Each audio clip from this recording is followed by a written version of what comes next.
இப்போ இங்க இருக்கிறவங்களுக்கெல்லாம் என்ன பிரச்சனை அப்படின்னா, ஒரு லெஸ்பியன் ரிலேஷன்ஷிப்ல 2 பெண்கள் ரிலேஷன்ஷிப்ல இருக்கும்போது, இல்ல ஒரு 2 ஆண்கள் ரிலேஷன்ஷிப்ல இருக்கும்போது, இல்ல குயர் கம்யூனிட்டில இருக்க யாரோ 2 பேர் ரிலேஷன்ஷிப்ல இருக்கும்போது, இவங்களுக்கு பிரச்சனை அவங்க 2 பேரும் லவ் பண்றது இல்ல.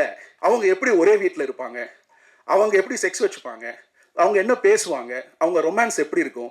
இது எதுவுமே நம்மளுடைய கண்களுக்கும் நம்மளுடைய மனசுக்கும் பழக்கப்பட்ட விஷயங்கள் கிடையாது. நம்மளோட brain is actually controlled by uh cognitive bias. அதாவது நீங்க பார்க்கிற விஷயங்கள், கேட்கிற விஷயங்கள், பழகிற விஷயங்கள், உங்களுக்கு போதனை கொடுக்கக்கூடிய விஷயங்களை வச்சு உங்க பிரெயின் வந்து இது சரி, இது தவறு அப்படின்னு ஒரு முடிவெடுக்குது.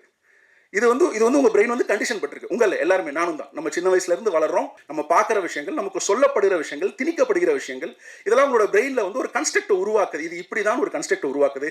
அதுல இருந்து இந்த சமூகம் தன்னை விடுவித்துக் கொள்ள ட்ரை பண்றத நான் இந்த சினிமா மூலமா பார்க்குறேன். அதுக்காக மில்க் எடுத்த கஸ்வான் சானும் சரி, இல்ல blue is the warmest colour எடுத்த அந்த இயக்குனரும் சரி, இந்த படத்தை எடுத்திருக்கக்கூடிய ஜேபிக்கும் சரி, என்னுடைய நன்றிகளை நான் தெரிவிச்சுக்கிறேன்.